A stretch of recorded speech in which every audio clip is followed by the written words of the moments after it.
If you've come across this error, your IT administration has limited access.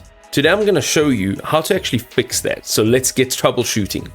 Alright, let's jump straight in. The first thing we want to do is to disconnect work or school accounts, right? So work or school accounts can apply policies that limit system access. Disconnecting these accounts will often resolve the issue immediately. So before you carry on with this video, go ahead and give it a go. I will wait.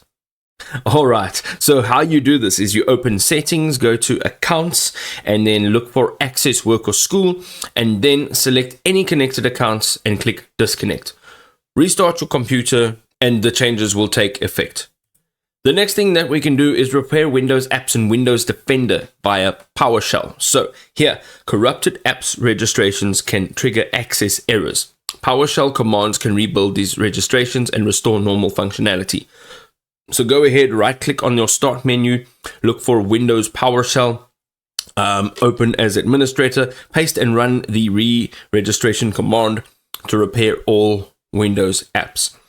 Allow changes to take effect with a full system reboot again.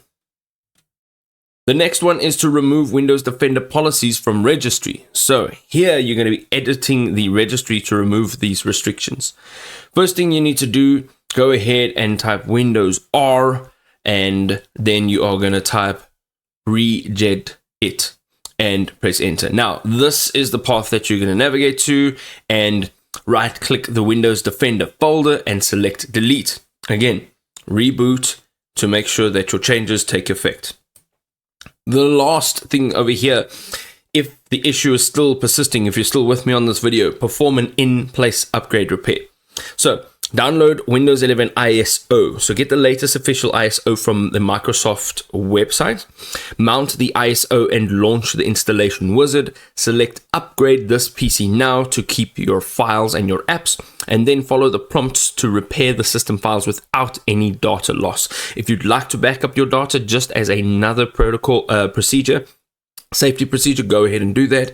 This comprehensive repair reset systems configurations and replaces corrupt files with while still maintaining your personal data, your installed programs, as well as your user settings. So after this completion, the access error should actually be permanently resolved.